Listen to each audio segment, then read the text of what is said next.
할렐루야. 153 저녁기도 오신 여러분들을 주님의 이름으로 환영하고 축복합니다. 오늘도 귀하고 복된 이 저녁 시간 하나님께서 우리 가운데 일하시는 놀라운 응답하심을 경험하는 귀한 시간이 되기를 간절히 소망하겠습니다. 먼저 하나님의 말씀 보도록 합니다. 베드로 후서 1장 1절에서 2절 말씀까지 보겠습니다. 베드로 후서 1장 1절에서 2절 말씀입니다. 우리 같이 한 목소리로 다 함께 봉독하도록 하겠습니다. 시작. 예수 그리스도의 종이며 사도인 시몬 베드로는 우리 하나님과 구주 예수 그리스도의 의를 힘입어 동일하게 보배로운 믿음을 우리와 함께 받은 자들에게 편지하노니 하나님과 우리 주 예수를 알므로 은혜와 평강이 너희에게 많을지어다. 아멘. 아는 만큼 보인다라는 말이 있습니다. 이 말은 인생을 오래 사시는 어른들이나 아니면 자기 분야에 뚜렷한 업적을 남긴 분이 누구나 다 공감할 수 있는 이야기입니다. 전문가는 문제가 발생하면 어디서 문제가 생겼는지, 어디서부터 문제를 풀어가야 되는지 환하게 알 수 있습니다. 우리는 이러한 분들을 전문가 혹은 장인이라고 부르죠. 그러나 그 분야에 대해서 분명하게 잘 모르는 사람들은 왜 이런 문제가 일어나는지, 어떻게 풀어야 되는지를 분별하기가 쉽지가 않습니다. 예를 들어 자동차 명의는 이 엔진 소리만 들어도 이게 정상적인지 문제가 있는지 단번에 알 수 있습니다. 모든 부모가 자녀에 대한 전문가 아닙니까? 자녀의 목소리만 들어도 지금 이 아이가 어떤 기분을 가지고 있는지, 또 이 아이가 어떤 감정 상태인지 어떤 상태인지를 지금 꿰뚫어 볼 수 있습니다. 그런 맥락에서 본다면 우리가 하나님의 은혜를 누리고 신앙생활을 행복하게 하기 위해서는 삼위일체 되시는 하나님에 대해서 제대로 아는 것이 중요하다는 거예요. 자, 하나님을 아는 만큼 누릴 수 있고요. 또 하나님을 깊이 깨닫는 만큼 믿음 생활이 풍성해질 것입니다.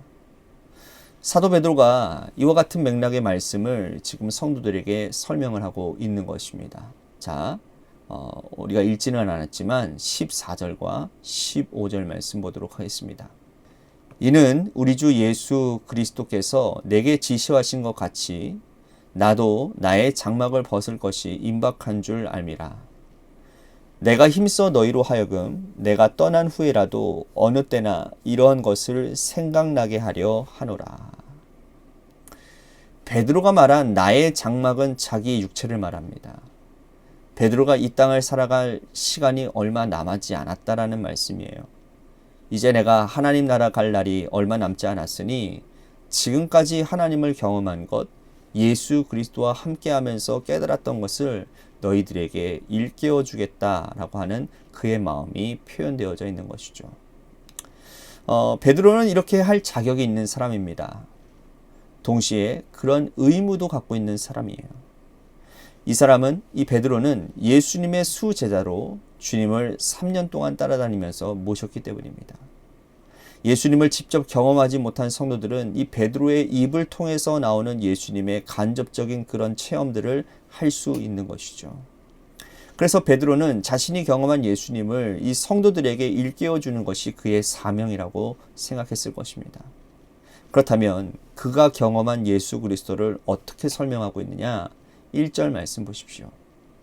예수 그리스도의 종이며 사도인 시몬 베드로는 우리 하나님과 구주 예수 그리스도의 의를 힘입어 동일하게 보배로운 믿음을 우리와 함께 받은 자들에게 편지하노니.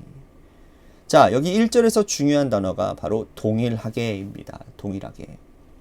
베드로는 자신과 성도를 이 수직적인 관계로 놓지 않고 수평적인 관계에 두고 있다는 거예요. 그는 예수님의 제자로 택함을 받았고 또 예루살렘 교회의 지도자였습니다. 당시 흩어져 있던 성도들이 가장 만나고 싶었던 사람 중에 한 사람이 바로 베드로였어요.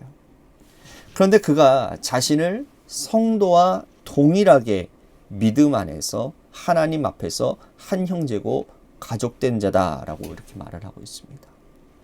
그가 예수님을 경험하면서 바로 이것을 배운 거예요. 예수님은 항상 자신과 성도를 동일하게 대하셨습니다. 그래서 같이 먹고 마시고 생활하면서 대우받지, 특별히 대우받지 않으셨어요. 자, 오늘날 목회자와 중직자들, 성도들이 모두 하나님 앞에서 동일한 은혜를 받았습니다. 하나님께서는 기능적으로 목회자, 기능적으로 중직들을 택하셨고 또 서열상 그들을 택하신 것은 아니었다는 거죠. 우리는 하나님 앞에서 동일한 은혜를 받은 자들입니다. 하나님께서 주신 은혜 앞에서 모든 사람들은 다 평등합니다. 우리가 신앙 고백할 때에 하나님께서 나에게 주신 은혜가 특별하다고 고백하는 것이지, 하나님께서 보실 때에는 우리 모두를 위해서 예수 그리스도를 보내주셨기 때문에 우리는 다 동일한 은혜를 받은 자들이라는 거예요. 이어서 2절 말씀 보도록 하겠습니다. 하나님과 우리 주 예수를 알므로 은혜와 평강이 너희에게 더욱 많을지어다. 자, 은혜와 평강은 성도가 신앙생활하는데 가장 중요한 거예요. 은혜를 깨달아야 이 악한 세상에서 살 수 있습니다. 은혜를 가져야 평강을 유지할 수 있습니다. 그런데 은혜와 평강을 더욱 풍성하게 만드는 것은 하나님과 우리 주 예수 그리스도를 아는 지식이라는 거예요. 하나님을 더 깊이 알고 예수 그리스도를 더 많이 알아 은혜와 평강이 더해진다라고 표현하는 이유가 무엇일까요? 이것은 베드로가 경험한 거예요. 베드로의 일생을 여러분 한번 생각해 보십시오. 그가 예수님을 처음 만났을 때에는 고기 잡는 어부의 시절이었어요. 예수님께서 밤새도록 고기 잡고 돌아온 이 베드로의 일행에게 더 깊은 데로 가서 그물을 내리라고 말씀하셨어요. 이에 순종하여 그물을 내렸더니 물고기가 너무나도 많이 잡히는 거예요. 그 당시에 그는 예수님을 할 특별한 능력을 행하는 사람 정도로만 생각했습니다. 당시 베드로는 하나님의 아들 독생자 예수 그리스도임을 깨닫지 못했어요. 그런데 3년 동안 예수님과 동행하면서 그는 이분이 하나님의 아들이심을 깨닫게 됩니다. 그래서 그는 주님을 향하여서 주는 그리스도시요 살아계신 하나님의 아들이십니다 라고 고백하지 않습니까? 베드로가 이렇게 신앙 고백한 이후로도 예수님을 떠나기도 했고 또 주님의 마음을 아프게 하기도 했지만 그는 주님과 함께 3년을 동행하면서 주님을 경험하고 그 지식 위에 은혜와 평강을 채워갔다라는 거예요. 사람으로 알았던 예수가 하나님의 아들이심으로 깨닫게 된 이후부터 그의 삶은 완전히 달라지게 되었다는 겁니다. 하나님의 아들이 하늘 보좌를 버리고 이 땅에 오시어 나 같은 못난 어부 출신인 이 베드로를 제자로 부르셨다라는 이 사실이 베드로에게는 얼마나 큰 은혜였겠습니까? 그 은혜가 그에게 평강을 가져다 주었다라는 거예요. 이것이 오늘 우리들에게도 필요한 것 아니겠습니까? 우리가 예수 그리스도를 깊이 알면 알수록 그 은혜가 차고 넘치게 될 겁니다. 예수님을 선지자 중에 하나로 아는 것과 하나님의 아들로 아는 것과는 이것은 하늘과 땅 차이예요. 하나님의 아들이신 예수님께서 이 땅에 오시어 나를 구원해 주시고 지금도 하나님의 자녀로 살도록 도와주시다라는 사실이 여러분 얼마나 큰 은혜인지 모릅니다. 오늘 하루도 이 하나님의 은혜 가운데 우리들이 살아가면 어떠한 상황 가운데서도 우리에게 임하는 평강이 있을 줄로 믿습니다. 그 평강이 우리의 모든 상황을 자유함으로 이끄는 놀라운 은혜가 있게 될 줄로 믿습니다. 그 은혜를 다 받아 누릴 수 있는 우리 관악교회 성도님들 다 되시기를 축복하겠습니다. 오늘 말씀 생각하면서 우리 같이 기도합시다. 모두 하나님 앞에서 한 형제자매로 동일한 은혜를 받았음을 기억하고 교만해지거나 또한 나서는 하나님을 영광을 가리운 일들이 일어나지 않도록 해주시옵소서. 뿐만 아니라 하나님 나 같은 존재도 하나님이 구원하시고 나 같은 존재도 목사로 장로로 권사로 집사로 세워주신 그 하나님의 은혜 너무나도 큽니다. 그 은혜 하나로 말미암아 하나님 내가 평강을 얻습니다.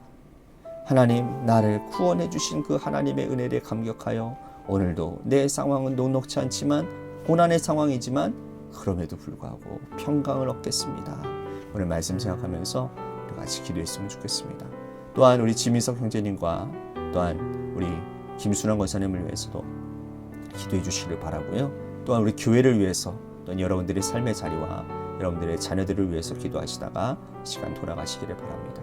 노래 끝날 때까지 우리 같이 합심하여 기도하도록 하겠습니다. 기도하시겠습니다.